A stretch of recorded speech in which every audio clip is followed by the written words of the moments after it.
Hey guys. Watching the Harvey Weinstein scandal unfold has been completely shocking. Shocking. Of course, I'm kidding. Everyone in Hollywood knew that sweaty McFat Tits over here was at a minimum using his position of power to demand sex from women in the industry, and more likely was rapier than that. Weinstein's perversions and casting couch mentality were an open secret. It was even joked about in 30 Rock. I'm not afraid of anyone in show business. I turned down intercourse with Harvey Weinstein on no less than 3 occasions out of 5. Seth MacFarlane made this joke in 2013 when announcing the nominees for the Best Supporting Actress Oscar. Congratulations, you 5 ladies no longer have to pretend to be attracted to Harvey Weinstein. Now, old school bitches like Meryl Streep are acting like they had no idea that this was going on. And extremely famous, rich actresses like Gwyneth Paltrow and Angelina Jolie are coming forward and being called brave. Even though they have had the resources and notoriety to have exposed this long ago without damage to their already locked down careers. Gwyneth even won an Oscar for Shakespeare in Love and thanked Harvey Weinstein in her speech. This was 3 years after he tried to sleep with her while filming Emma. Getting her Oscar was more important to her then when it actually mattered, so I really don't care what she has to say now. Why did it take all of these women so long to come forward? Yes, there was a power imbalance. He could make it more difficult for you to succeed, but probably not ruin your career. Angelina Jolie had a similar experience to Gwyneth, but did not work with Weinstein ever again, and she did fine, nepotism aside. Most didn't come forward because it is just understood that this is the nature of Hollywood. Do you want a part? Do you have a sleazy director? You have a better chance at getting the part if you sleep with the director. These women knew when they decided to be actresses that this was part of Hollywood's seedy underbelly. And if they somehow didn't know that, they should have figured it out when Weinstein invited them up to his hotel room. So the real question here, at least the one I want answered, is why do so many women that claim to be feminists value a stupid career while they will be passed around, washed up by 30, will almost certainly fail, rather than stand up for the feminist ideals that they are constantly lecturing us about? I hate to be cynical, but the probable answer is that actresses especially are narcissistic and delusional, and they require constant praise and adoration to reward their egos, even at the expense of their integrity. But because they have fragile egos yet face constant rejection, it creates these extremely damaged and neurotic women. And they're competing with younger, hotter, more talented women that are sleeping with people for career advancement. Yet instead of giving up and just have a full, albeit normal life, they pathologically cling to their selfish dream of fame, and as we're seeing in the case of Weinstein, they have protected their own egos rather than speak up about a legitimate feminist cause. Anyone in Hollywood that is acting surprised by the news of Harvey Weinstein is full of shit. Hollywood has always been a pit of decadence, governed by the rich and the corrupt. Even in the golden age, there were shocking scandals, even by today's standards. Murders, affairs, rapes, mob connections, extortion, drug use. Every actor and actress have been married 5 times, illegitimate children, abortions, prostitution. There has always been a culture of pedophilia. This is not a conspiracy. Several people were charged and imprisoned. People fled to other countries. Major Hollywood actors have discussed this publicly. I can tell you that the #1 problem in Hollywood was and is and always will be pedophilia. And it's widespread? Oh, yeah. I was surrounded by them when I was 14 years old. And we also have seen some new things pop up in the last few years and decades. Feminism has crept into parenting, so there's this pervasive you go girl mentality regarding single motherhood, and tons of actresses having multiple children unmarried or without a consistent man around. And even more recently, the transgender issue has permeated Hollywood, and because of their degenerate parents, has infected the children of Hollywood as well. Angelina Jolie's daughter Shiloh reportedly goes by John now. And this is Charlize Theron's adopted son. Weinstein's conduct gives us a tiny glimpse into true Hollywood. But if the details of his conduct are shocking to you, I have to say that it really does go much deeper than this. Predation much worse than this and sexual exploitation of very, very young women and girls has always been a theme in Hollywood. We all know the story of Roman Polanski sodomizing a 13-year-old girl in Jack Nicholson's hot tub. The girl's mother was basically whoring her daughter out to help launch her modeling and acting career. She was very developed by 13 and looked like a woman, and it really does seem to me that her mother basically knew what was going on.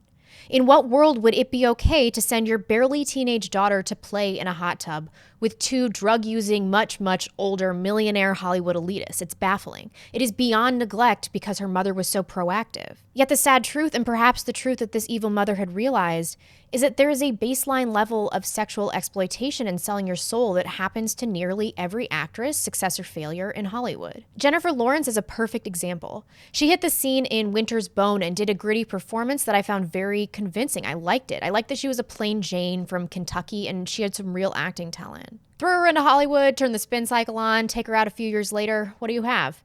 A mouthy, disconnected feminist who's banging a talentless hack of a director that's the same age as her father, so she can continue to get bad parts. But perhaps the saddest and most complete tale of exploitation from birth to death was that of Judy Garland. She was the daughter of an overbearing mother and a flagrantly gay father. Both were vaudeville performers. They put her on stage at age 2, and she signed a movie contract with MGM at the age of 13. Immediately, the studio was worried about her weight, and she was given amphetamines to help her slenderize and work for days without sleeping. She also smoked 4 packs of cigarettes a day as part of her MGM diet. Literally, she was allowed coffee, chicken stock, and cigarettes, and she'd be punished if she was caught cheating. Predictably, she was married and divorced many times, several times to gay men. She struggled with addiction her whole life. She was forced to have at least one abortion at age 19 by MGM, as were many actresses, even the married ones.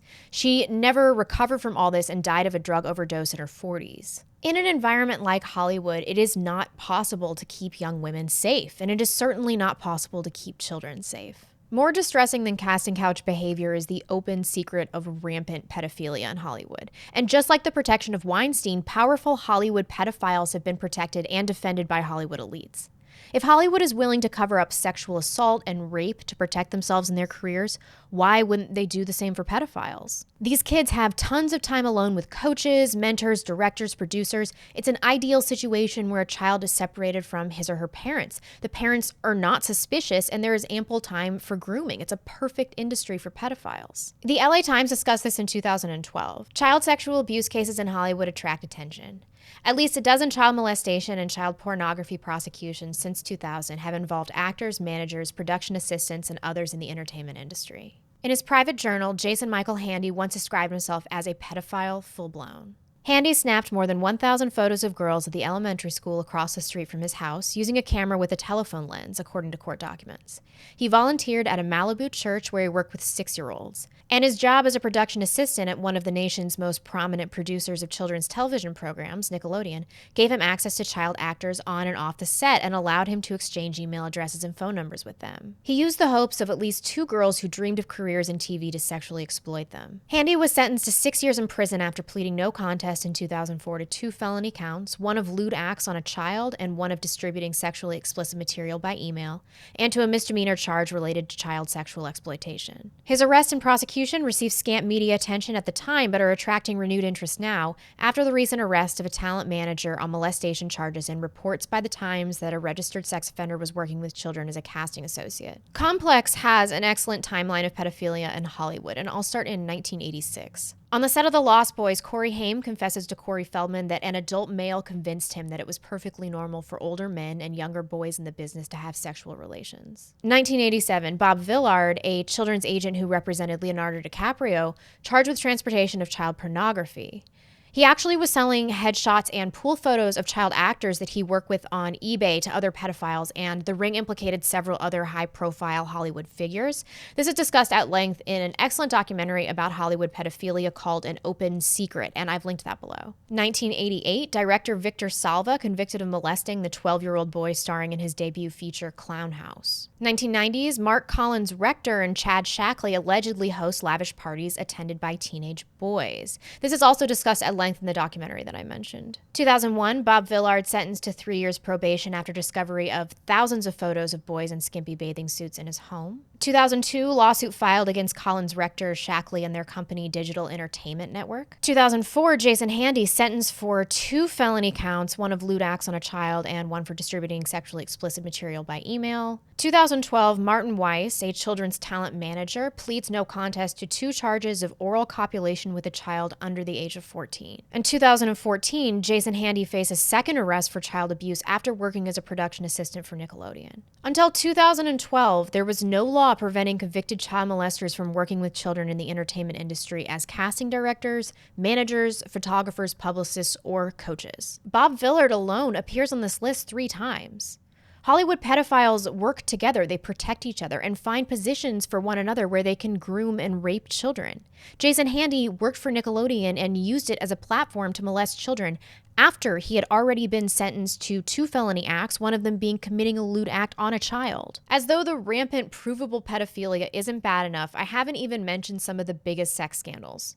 Of course, we can all think of quite a few stories from Hollywood of broken homes, illegitimate children, and leaving your family, from Charlie Chaplin and Ingrid Bergman to Angelina Jolie and Arnold Schwarzenegger. And then, of course, there are stories like Bill Cosby and all the people that involved. What we have here is an industry filled with corrupt, sexually deviant millionaires and billionaires that not only has connections to and the protections of Washington, D.C., but has a tremendous influence over the general public.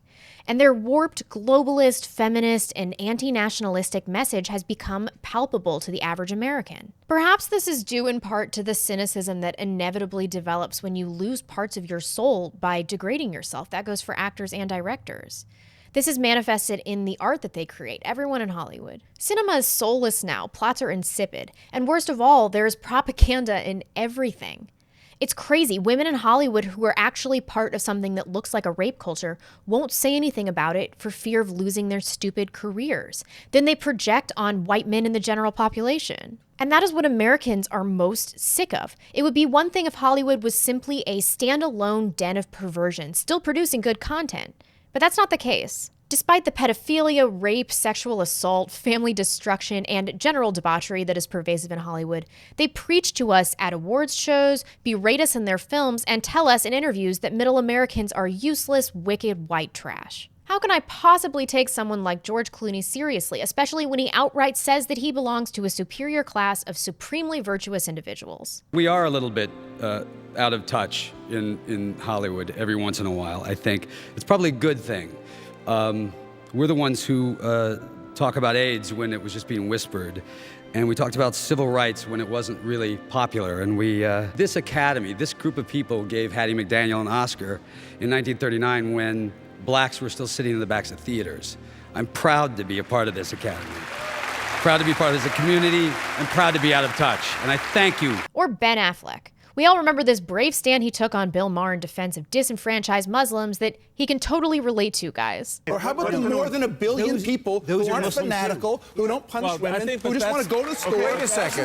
Wait a second. Don't do any of the things that you're saying all Muslims wait a second. Stereotyping. Wait a second. Things, and you painting the whole group religion with that. In the meantime, old Benny here is banging his 28-year-old nanny in the family home that he shares with his wife and their 3 children. And it isn't even contained to their personal lives. The complicity, particularly in serial cases of sexual assault like we've seen with Weinstein and Cosby, and in Hollywood's pedophile ring, is widespread and involves prominent actors, directors, and producers that will likely never face any consequences. Do you remember how people treated Joe Paterno, who was lambasted for reportedly staying silent for years after being told of Jerry Sandusky's actions? A statue of him was torn down. In the public eye, his silence was on par with the crime itself. And I don't disagree with this premise. When you stay silent about issues, especially of pedophilia, and they continue to happen, there is blame to be had. But coming out about the sordid, dark side of Hollywood is somehow different. Look at how much contempt Barbara Walters flings at Corey Feldman, who's a victim of pedophilia and was raped many times as a child by industry men. There are a lot of parents out here who want to put their kids in this business. Their kids are cute, they're great actors, What would you say to a parent who just has the best of intentions who's coming here with their child? It's a many-feathered bird. Okay? Be careful what you wish for. That's what I'll tell you. You know, don't go into it with naivety. Don't go into it thinking that it's all roses and sunglasses. You're damaging an entire industry. I'm sorry, I'm not trying to. People in Hollywood don't want to look into this because they know about these things and looked the other way so they could be rich and famous. Are these industry perverts corrupted by the power or drawn to the power because they're corrupt? Probably both, and I'm not really sure that I care because they're monstrous either way. And these are still people that influence us, that we let into our living rooms. And for some of us, the opinions that we let shape our worldview. I mean, not me though. But we don't need Hollywood for entertainment anymore. And at this point, it seems wrong to support the industry or spend any of my time on these insane people. Even with the huge budgets and special effects, most movies are terrible. I love movies, so it pains me to say this, but the last worthwhile movie I saw in theaters was Mad Max, and that was like 2 years ago. The last movie I saw in theaters was Darren Aronofsky's Mother, and it was so bad that it filled me with rage. I'm serious, I even reviewed it, and I've linked it below. I was so pissed. Yet terrible directors like him continue to put out movies over and over and over again. How? The free market does not dictate Hollywood output anymore. It is the same insular group of directors, actors, producers, financiers that has helped develop some sort of immunity to the response of critics and audiences alike. It has become a completely incestuous cesspool. This problem is made worse by the nepotism in Hollywood. Sometimes I see a plain actress in some sex pot role like Dakota Johnson in 50 Shades of Grey, and I can tell that her role is a product of nepotism. No joke, after seeing her face one time, I Googled it right away and found out that Dakota Johnson is the daughter of Melanie Griffith and some other actor. Other careers made by nepotism: Sofia Coppola, Jason Schwartzman, who is a Coppola, the Arquettes, the Baldwins, Gwyneth Paltrow, the Gyllenhaals, the list goes on and on. I can't help but feel that what is happening to cinema is exactly what happened to art. They're turning cinema into a Rothko painting. It's boring, visually flat, and we all have to kiss ass lest we be told that we aren't sophisticated enough to understand it. We need to reject this and stop investing in the future of Hollywood. A good place to start would be to help children with Hollywood dreams redirect them. The only way you can make it in Hollywood is if you're related to someone or if you're sleeping with someone. If your kid wants to be an actor or a singer, 99 out of 100 times, 999 times out of 1,000 times, they will fail dismally, have damaged self-esteem at a minimum, and were not talented enough to begin with. Parents of actors always say, I wanted to support their dream. They have a dream. So what? I had lots of stupid dreams when I was a kid. The best thing parents can do is help their kids dream about achievable, healthy future goals. In so many of these cases that I discussed, greedy, selfish, or at a minimum, naive parents are ultimately responsible for putting their children in the path of harm to achieve a stupid and superficial goal. Harvey Weinstein is the tip of the iceberg. Oh, he used his power to bed models and actresses? Let's talk about the people in Hollywood using their power to rape children and cover it up.